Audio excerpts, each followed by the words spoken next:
Hi everyone, it's Sue with Ully Cats Designs and Ully Cats World blog. And I've got another shelf card today. This one's going to be a little different in that it's going to be a house that will have a chair and books and things. But here's my template made out of scrap paper. It's actually going to be a trifold. There will be another side that will be the tall shape that will come out in the back for messages. So to start with, I'm using a 7 3/4 by 8.5 sheet of heavier cardstock. I've scored it down the middle, and then you can see I've just taken my template and moved it up to the very top. I'm gonna trim that off, and then I've also got a 4 1/4 by 6.5 piece of paper. And to figure out where I needed to score it, I just put that on top, scored it, and then I folded it. And I've done the same thing I lined up the fold on my template a little bit with that, but actually I found the center point and then traced that. So now we'll just have to cut off our roof angles. I'm going to be using My Favorite Things dies, so I've got the picture window frame that I'm going to use first, and that's what I will use to cut my window in this piece. So the easiest way to trim this is just to get my trimmer, and I'm just matching up kind of point to point on the lines. And this one I'm going to do double with it folded so that everything will match up.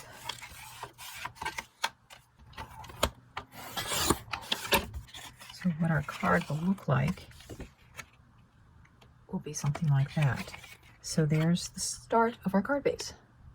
I took the new Honeybee rustic brick wall embossing folder and embossed the front plate. Now one of the things that happened was it weakened the window panes, so I will have to cut out a new frame to kind of go over that to reinforce it. I also lost my fold line, so I will have to rescore that and kind of flatten out the bricks. I cut 2 additional window frames. This will be the interior and this will be the exterior. I'm going to leave this little wider border, which is probably between 1/4 and 1/2 inch, whereas this one is probably between 1/8 of an inch and 1/4 of an inch. And we'll just glue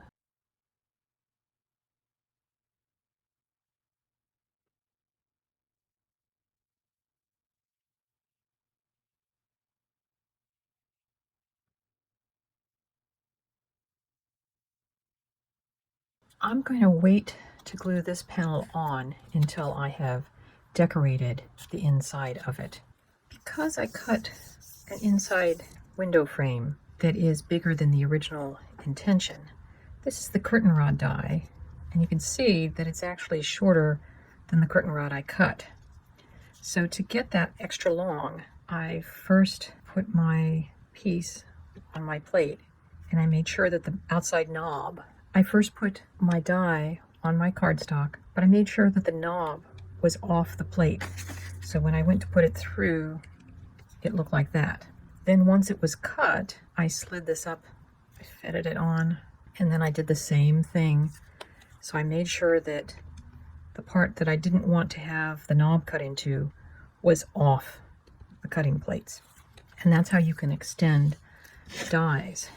I've just used a slightly patterned, kind of a loose plaid to cut the draperies from the My Favorite Things potted plant and the My Favorite Things fundamental furnishings. I have cut a little table, planter, and some of the leaves, and I've actually made sure that the center leaf I backed with another leaf. You can see we've got a little bit of a shadow of the draperies. I cut the bookcase from this piece of packaging. It had some nice brown, it has a little bit of a sheen to it. I'm taking my brown marker to get all of the edges And so I've colored all the edges, and that is cut from the Decor and More My Favorite Things die set. I still have to cut out some of the books, and we'll see if I may cut out some other little doodads that are also included in the set. And it looks like there's also some picture frames that I could use if needed. From the Fundamental Furnishings set, I've cut out the floor lamp, the little table, and the rug. For the chair, I'm using the chair in the Take a Seat My Favorite Things set. I've already glued on the legs, which look like that. I think you could also use that as a table if you needed to. Since I have cut the seat from the same color, I'm going to ink it up a little bit with lumberjack plaid. So just follows, there's indentations in there that you can kind of see where it goes. And then we'll put the little cushion on it as well, or the pillow.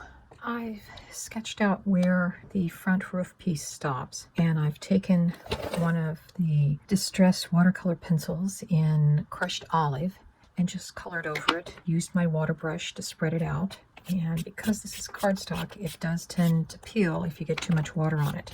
So we're going to let that dry.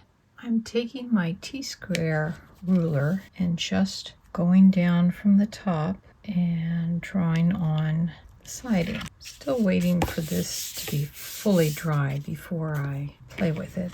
I've attached the front panel on using both a 1/4 inch wide double-sided tape and glue. I've put on these 1/4 inch strips that I've cut, and I'll show you. I just edge on this one I've trimmed off.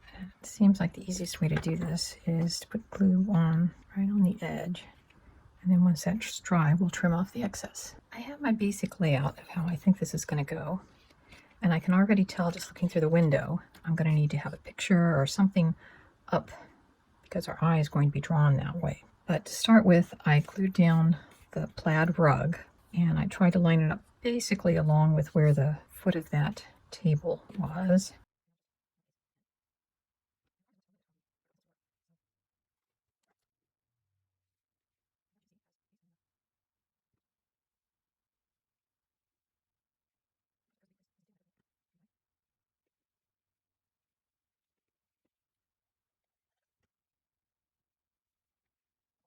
From the Decor and More set, I've used this set of large frames to make these. I just cut the frames, and then I placed the frames over some decorative paper that then I cut around. The clock is from Room Decor, and it's this piece here. So this is what it's going to look like when you look through the window. To install the books, I'm just putting glue in the general area.